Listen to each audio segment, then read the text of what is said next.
అవునన్నా, అంటే నేను గత 5 సంవత్సరాలు నేను ఒక వ్యాఖ్యాతగా వ్యవహరించాను. నేను చాలా సినిమా ఫంక్షన్లు నేను హోస్ట్ చేశాను. కానీ ఏ సినిమా ఫంక్షన్ లోనూ కూడా 23 అనే నెంబర్ నేను ఎక్కడ వాడలా.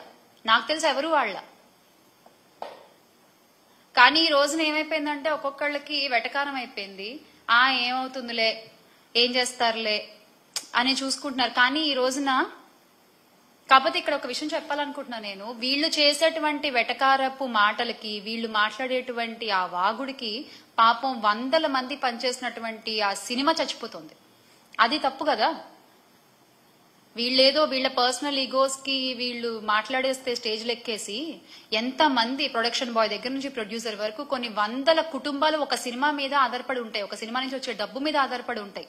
వాళ్ళందరూ ఎంత ఇబ్బంది కూడా అవుతున్నారు. ఒక సినిమా చచ్చిపోతోంది వీళ్ళు మాట్లాడే ఒక 2 లైన్ల మాటల వల్ల.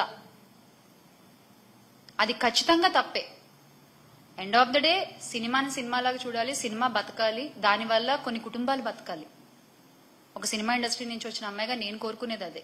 దయచేసి ప్లీజ్ ఎవరు సినిమా వేదికలపై రాజకీయాలు మాట్లాడకండి. ఇదొక రిక్వెస్ట్.